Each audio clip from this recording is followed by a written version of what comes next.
The Namib Desert, heart of the shifting Namibian landscape. It was this marvellous and forbidding hinterland that confronted the first European settlers who ventured along the skeleton coast here.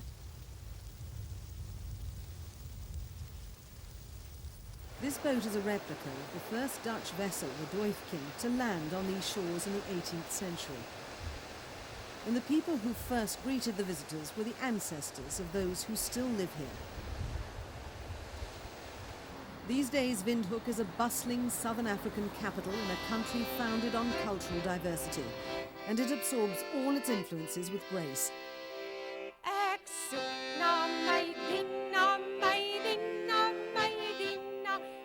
At this high school, Afrikaans folk dance is popular, however bizarre that may seem to the cynical. But Namibia's a country of paradoxes. Now, why do you do it? Why do you want to teach it to other cultures? Because it's our own. But I saw that it's gonna die because the white youths just don't want to do it. The Southwest Africa People's Organisation, SWAPO, was forged in the struggle for Namibia's freedom from South African apartheid. And the continuing popularity of its president, Sam Njomo, and his government comes from the abiding memory of that struggle. And not many neighbouring African presidents maintain the level of support for the SWAPO leader. The Minister of Trade and Industry is Hidipo Hamutenya. Sam Njomo is a leader that knows how to keep his team together. He is a team that is working together in an effective way. He inspires confidence in his team. He inspires confidence in the people. The grassroots community remains the focus of his political activity. But 12 years after Namibia's independence, the former township that skirts Windhoek is still in the grip of grinding poverty. This most recent initiative promises employment to thousands, but it still pays only $30 a month for a 6-day working week. The newly opened Ramatex Textiles factory is owned and run by a Malaysian company. It's been established here to take advantage of the African Growth and Opportunity Act, an initiative offering preferential trade agreements between the US and sub-Saharan Africa. Namibia qualified in December last year, leading to an influx of foreign businesses designed to benefit from low American import tariffs on manufactured goods from Africa. Ramatex moved obsolete equipment from their Malaysian operation to Windhoek and set up a training scheme for local labour. After 2 years, the Malaysians will expect to have made a tidy profit, and the skilled workers will hope to increase their meagre salaries. Meanwhile, the factory's turning out Nike sportswear at exceptionally low prices. Some suspect that Nike is once more benefiting from sweatshop labour in the developing world to produce its expensive designer goods. Nam Diamonds is another business hoping to thrive here. Its director, an American, Andrew Clocanas, wants to see stricter enforcement of gemstone laws. Anyone who's taking material out of the country without paying any levies, duties, or royalties is acting illegally. There is an act in place, and no one's really following the act because there is no enforcement of the act. So anyone can come in here and fill up a bag full of gemstones and walk out of the country. There's no enforcement, so it's got to be two-sided. And basically, if there is enforcement, I believe that maybe we will have some stability and some realization of benefits to the government. Starting by buying out a small local operation, Clocanas and his partners have recently imported expensive diamond cutting equipment, which they will soon have up and running. Dutch experts are at work here alongside Namibians, imparting the age-old skills of the jewellery manufacturing trade. The aim is to produce the finished product rather than simply export raw materials. In the prevailing economic jargon, it's known as value-adding. This is some kind of thing, isn't it? The development of the port of Walvis Bay is also well underway. Namibia has long been dependent on its links with South Africa, which administered the country until 1990.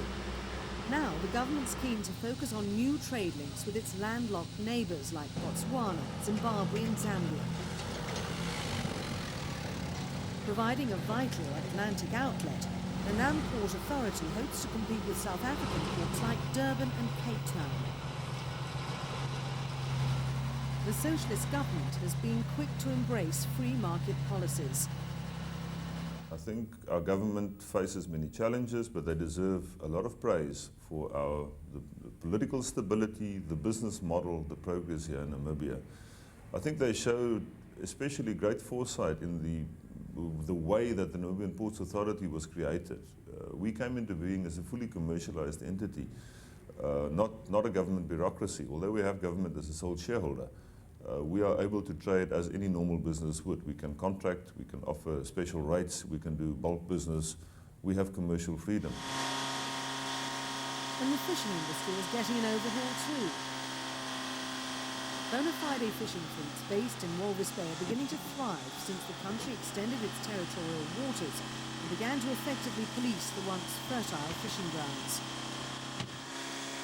Indiscriminate plundering by the great fishing nations of the world is denuding the stocks here, taking the raw fish away for sale elsewhere. Now, companies like Hangana Fisheries are getting on the value-adding bandwagon.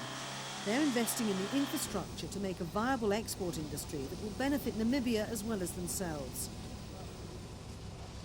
Before independence, 90% of our trade was with South Africa. Now it is down to 80%. We are still heavily dependent on South Africa, but our trade is diversifying.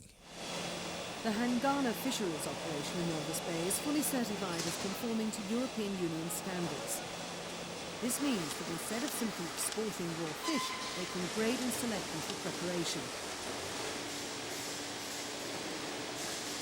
It's a lucrative exercise in value-adding. Employing a Namibian labour force, many of them women, choice cuts are packaged for export to Europe. The profit is all in the presentation. And Namibian tourism is beginning to come into its own. German tourists have long liked to visit their exotic former colony. But now, places like the luxury Erongo Wilderness Lodge are beginning to cater for visitors with specialised tastes. In addition to bird watching and wildlife safaris, the sheer majesty and tranquility of the varied Namibian landscape is a draw. As the dawn light touches the hills here, visitors can enjoy a walk through the bush.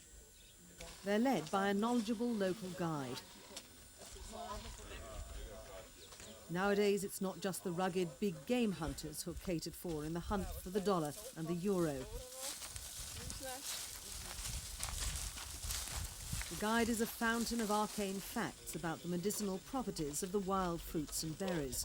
People are still using this in the farm areas. Okay. So if you have a running stomach, and today you go to the hospital, you are going to get that electrolyte water.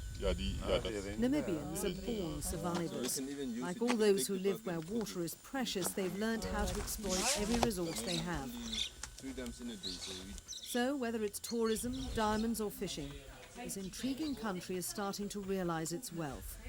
And slowly but surely the economy is growing, while the land remains just as timeless as always.